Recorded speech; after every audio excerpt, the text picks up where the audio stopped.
Buen día, listo. El día de hoy Camilo Herrera y quienes habla Catalina Monroy les va a presentar el tema de clustering basado en mixturas gaussianas, más conocido también como GMM. A manera de introducción, vemos que el agrupamiento es un análisis multivariante que utiliza el agrupar unidades estadísticas o objetos con características similares en un mismo grupo o clúster, como lo llamaremos de ahora en adelante.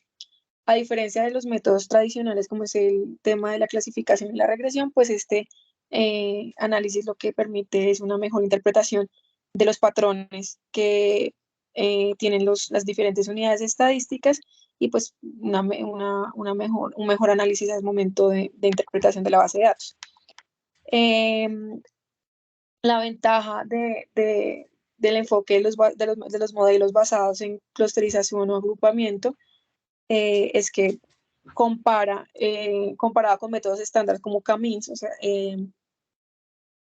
genera una sugerencia de números de clúster a partir de una iteración de las variables y de la correlación entre ellas y se genera un modelo más apropiado a los datos que estamos generando, que estamos estudiando. Entonces, eh, el modelo de mixtura gaussiana pues me proporciona una mayor flexibilidad para el análisis de la distribución de probabilidad de las componentes y lo que hace este modelo se basa en la probabilidad de que una unidad de estadística con ciertas características esté mejor relacionada o se pueda ubicar en un clúster determinado. Entonces, lo que hace este modelo de manera general es con esa probabilidad ir ubicando y haciendo iteraciones para generar la mejor elipsoide, la mejor distribución por clusterización que represente estos patrones de las unidades estadísticas. Eh, Aunque un método clásico de clusterización como el que vimos en clase, que es K-means, podría ser usado pues, para agrupar un conjunto de datos con similitudes, bueno, como que tendría la misma base, este modelo de mixtura gaussiana eh, presenta una diferencia grande y es que tiene en cuenta la varianza en los datos y aquí como podemos observar en las gráficas, la parte de arriba es el modelo, la gráfica de arriba es el modelo por K-means, donde se basa en generar un círculo de clusterización a partir desde el radio que se genera a partir de ese círculo, es desde el punto del centro del círculo, generando un radio al punto más alejado a la unidad estadística con las características más alejadas, pero perteneciente a ese clúster, en comparación al modelo de clusterización basado en mixturas gaussianas, que lo que hace es, con esas iteraciones, va acercando o va llamando las unidades estadísticas que mayor probabilidad tengan en pertenecer a esos clústeres y generan unas elipsoides en el plano que estamos analizando. Para pues no entrar en mayor, eh, como para hacer más fácil la explicación, vemos que este método se basa en elegir al azar los parámetros gaussianos y ajustarlos a un conjunto de puntos de datos, es decir, etiquetarlos. Se debe optimizar la iteración de los parámetros que se ajusten a la mejor caracterización de los puntos y una vez se converja a un mínimo local se pueden asignar puntos de datos más cercanos a esta distribución de clúster y así el modelo se ajusta a la base de datos que estamos analizando. Algo importantísimo es que este modelo tiene inherente un algoritmo de maximización de expectativas que lo que hace es, primero, en el paso de expectativas, es determinar la probabilidad de que esas variables escogidas aleatoriamente tengan una asignación esperada en unos clústeres, pero en el paso de maximización lo que se hace es determinar unos modelos óptimos para que se dé la mayor probabilidad de que esas unidades estadísticas pertenezcan a los clústeres. La función mCluster, lo que vamos a ver más adelante, utiliza el criterio de información bayesiana y que es B y C para encontrar pues el número de clúster y pues protege el tema que es como una desventaja de este modelo, es el sobreajuste. Digamos aquí ya enfocándonos más un poco en el desarrollo del código como tal, entonces, bueno, primero tenemos como la librería y las librerías que se deben ejecutar o llamar para que se pueda correr el parámetro del MCLOS. Y aquí ya vamos como el ejemplo práctico que escogimos con Cata. Entonces, nosotros elegimos una base de datos en cuanto a una cantidad de jugadores que pertenecen a la Liga Colombiana y en base a eso pues hicimos como la mixtura gaussiana, pues en base a variables que más adelante les vamos a mencionar.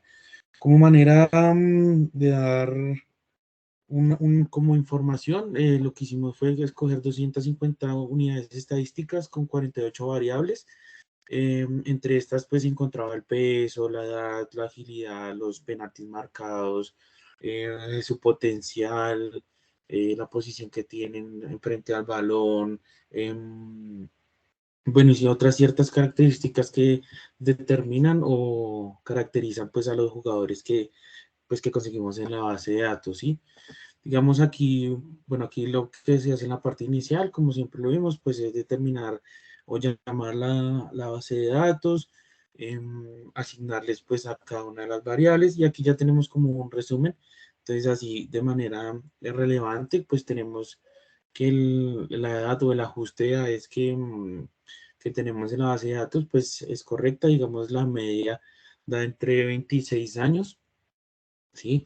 Digamos el potencial o qué tan buenos son los jugadores, pero ya esto es una perspectiva más que tuvimos en cuenta cualitativa, pues la mediana fue categorizando, la mediana decimos de 0 a 100, pues es un 73%.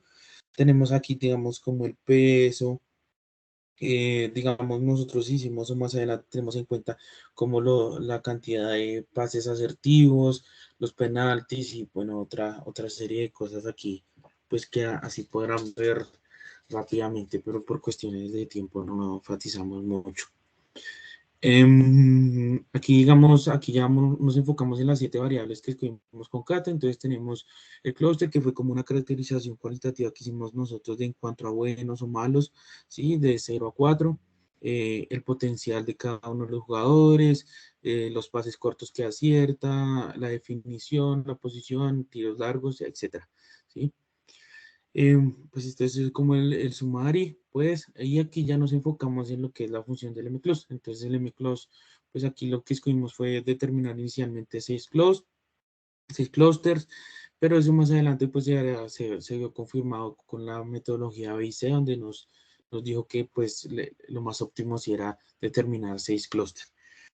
Eso fue pues casualidad que escogimos de manera asertiva inicialmente, ¿sí?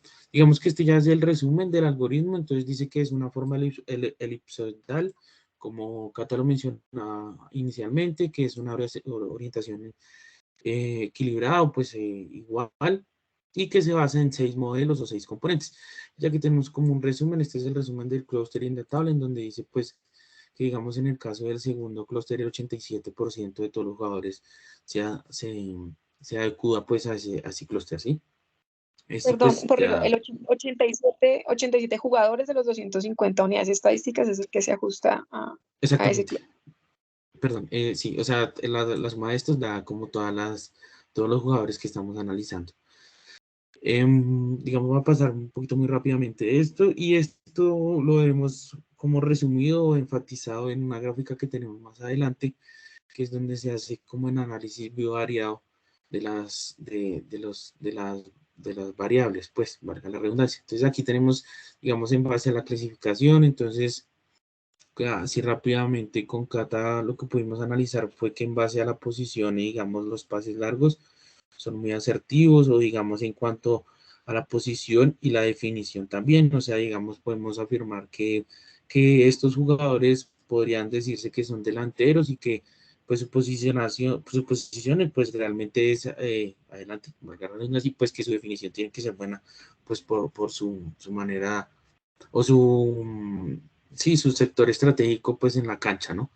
Vimos por aquí también uno que está distinto en cuanto, digamos, la definición y, digamos, el potencial. No, esta también la vimos igual, que fue la definición y el potencial. Entonces, pues digamos que la mayoría, digamos, de estos jugadores, pues es un único grupo, tiene como las mismas características y pues su definición es buena, ¿sí?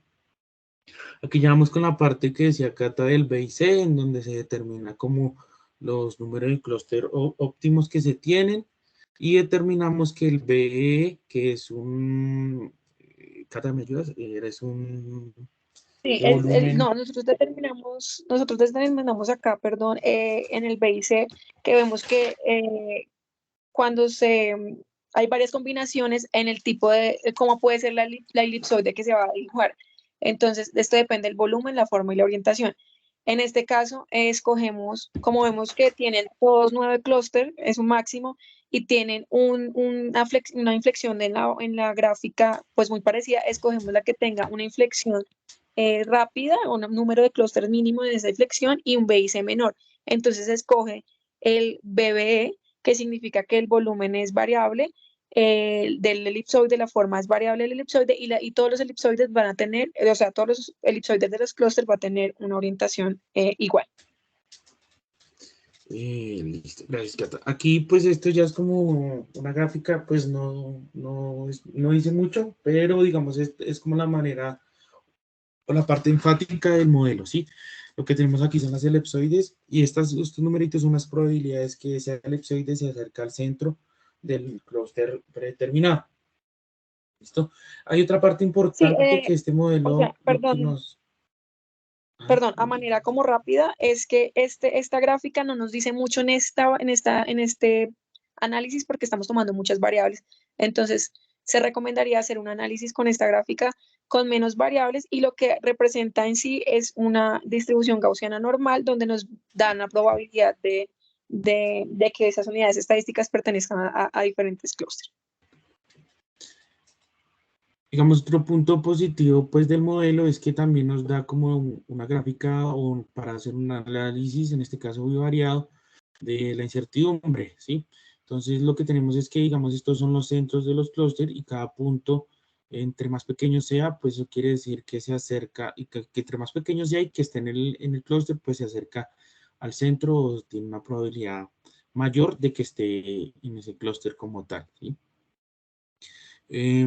Pues ya finalizando o teniendo como los análisis finales, pues tuvimos tres gráficas y en el principio fue la clasificación en donde pues vemos las elipses que se generan y cómo están correlacionadas pues cada variable dependiendo el clúster que se determinó en la elipse, ¿sí? El B y C, pues ahí fue donde obtuvimos o determinamos el número de clúster como óptimos.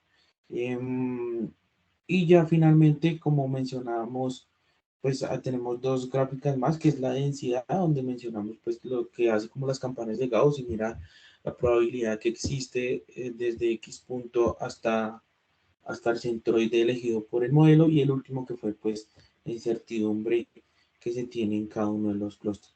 Pues finalmente con Cata determinamos algunas conclusiones. No sé si me ayudas, Cata, ahí con el final. Sí, vale, ya como a manera de conclusión es que pues el modelo de clusterización basado en mixturas gaussianas pues permite identificar los clústeres que mejor, la cantidad de clústeres que mejor representan la agrupación de las unidades estadísticas dependiendo pues de las variables que se están desarrollando porque el mismo modelo me dice eh, cuáles son, eh, cuáles son el número de clústeres que nos recomienda, ¿no? Para hacer Sí, un mejor como análisis de los datos. la cantidad Y pues óptima, pues. exactamente, y pues que aplicarlo al software de RStudio, pues el código es muy fácil, es entendible, se puede manipular pues rápidamente y pues se realiza un análisis con diferentes gráficas como lo vimos anteriormente. Y como a pesar de que Camins es una buena herramienta de clusterización como vimos en clase, pues no tiene en cuenta la varianza de los datos que estamos estudiando y tampoco la probabilidad de que estas unidades estadísticas pertenezcan a ciertos clústeres. Entonces, genera cierta incertidumbre en los resultados y nosotros recomendamos usar el modelo de mixtura gaussiana eh, para bases de datos grandes y obtener el mejor análisis de los resultados y una clusterización efectiva. Por tiempo, pues esperamos que revisen todo el documento, el análisis de datos más profundo, como más detallado, y esperamos que haya sido de su agrado el tema y damos por terminada nuestra intervención. Listo, sí, creo que eso es todo. Ya Cata pues dijo lo más relevante. Y muchísimas gracias y esperamos que el tema haya sido de su agrado. Gracias.